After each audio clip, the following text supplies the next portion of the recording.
Leo nimekutana na mtu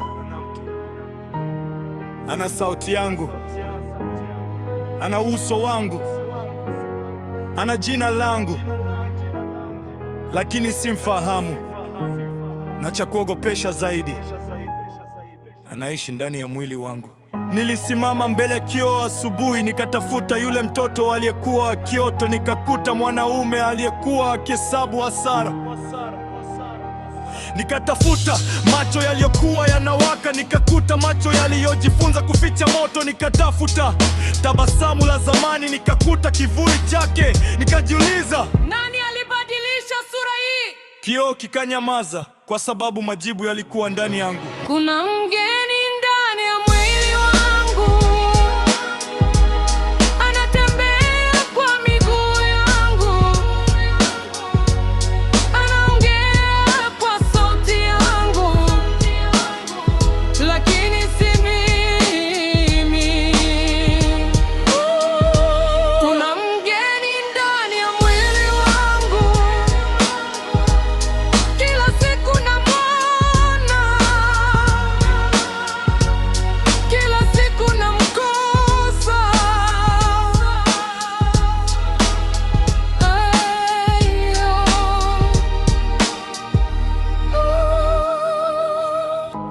Nilianza kumfuatilia, nikagundua alizaliwa polepole.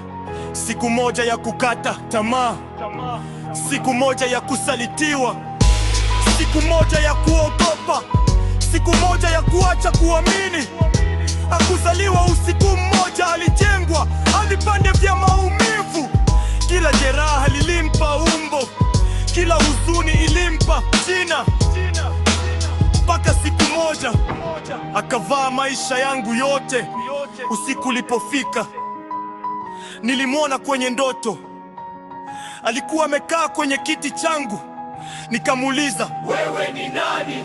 Akatabasamu akasema, mimi ni wewe. Wewe yupi?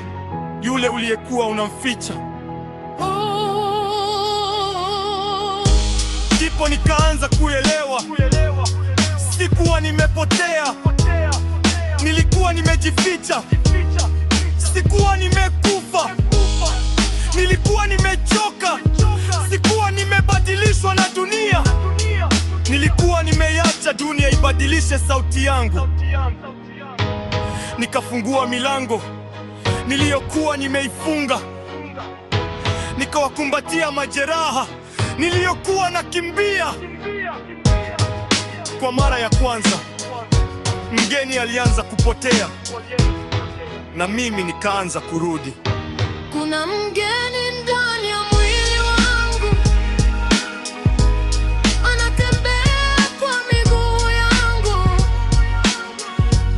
anaongea kwa sauti yangu, lakini si mimi. Kuna mgeni ndani ya mwili wangu, kila siku namwona, lakini sasa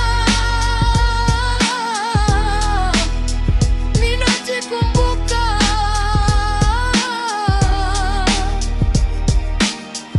Ukijikuta ujitambui tena, usiogope.